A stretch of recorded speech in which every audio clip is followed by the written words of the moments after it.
Hello, welcome to the Info Show. Now, I'm going to get into it after this. So, if you're watching on YouTube, please go check out me on TikTok and Spotify. Make sure you're subscribed or you're following. And if you're on Spotify, please go check out my YouTube channel. It's Info TV.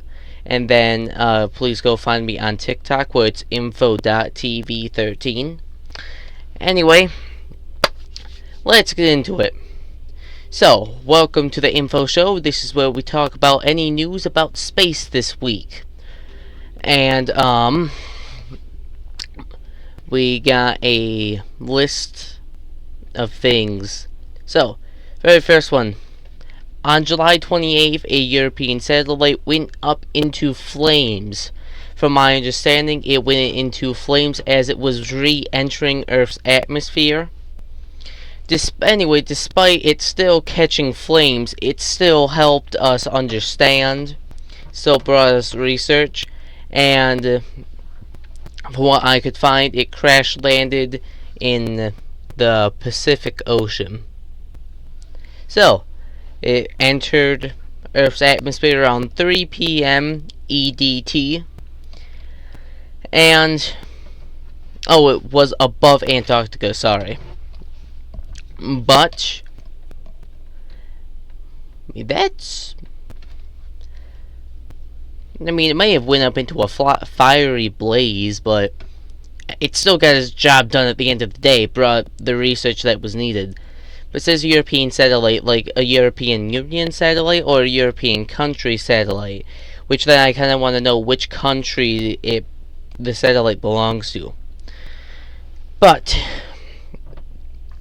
there are, with satellite stars, we're looking at stars and galaxies, like with the James Webb Telescope, and through looking at these telescopes, we finding stars, like small stars like the size of the sun or slightly smaller than the size of the sun, with planets orbiting with a good normal, like Milky Way galaxy system normal gravitational magnetic field levels, which can be habitable for life, which means we might be able to find a alien planet, which who says we haven't already found an alien planet and the government won't tell us, which I'm pretty sure I'm not the only one that could see that happening. But I should not start talking about that, because I don't want to start a conspiracy theory or have the FBI come knocking at the door. Anyway,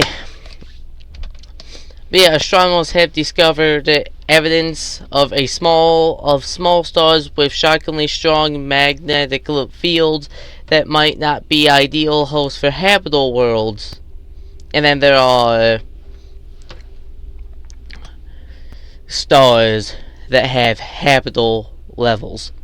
So think about it. I'm trying to think of a game. It's No Man's something, but when I hear alien life or like finding different planets, I think of No Man's Sky. That's the name.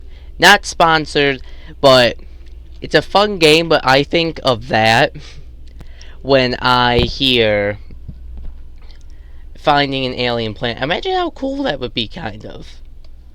Like finding all these exotic things and all these exotic plants, exotic life forms. Anyway, during my time of reading, I came across a few things about the NASA's project to land all the humans on the moon, which having us be a multi-planetal species, but would actually be able to make a thriving moon colony that could be self-sustaining.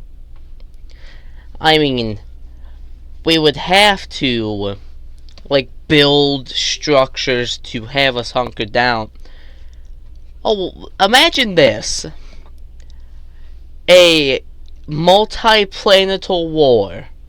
So let's say not only the US is on there. Let's fast forward a few years. Like Germany, Russia, if Russia ever recovers, and if Russia's gonna even be Russia by the end of this war, which that's not the topic, so I'm not going into that. But imagine we had a war on the moon. That would be interesting, because tanks would float, most likely. Like, things would just be floating everywhere. Tanks wouldn't float. They're too heavy, so they would just be down. But once they got blown up, would they even be able to shoot because of the low gravity? I'm gonna have to look into that one. But anyway, I'm gonna steer back to the topic of that. We have discovered stars that have magnetic fields that could house actual life. Now, giant meteor, the size of a city, an unusual volcanic comet flying towards the sun, appears to have grown horns after it exploded, causing it to shine like a small star and shower super cold magma into space. It is the first time this comet has been erupting in almost 70 years.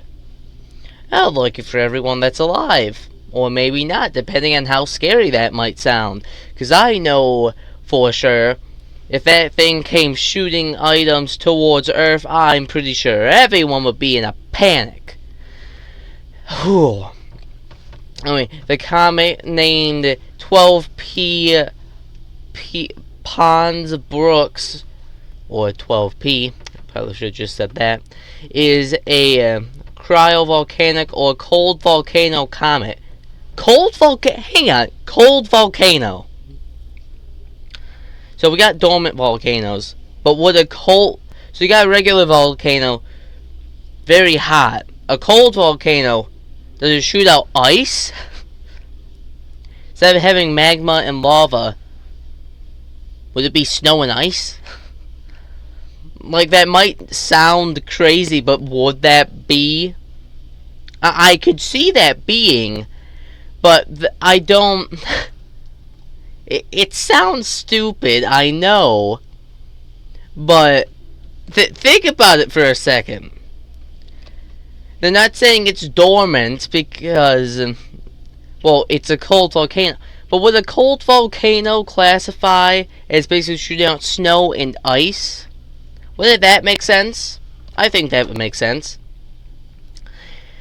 Anyway, the icy object is made up of a solid nucleus filled with a mix of ice, dust, and gas. Said it! It said it! Ice! I said snow and ice shooting out. Wait, so would a cold volcano be in Antarctica shooting out snow and ice chunks?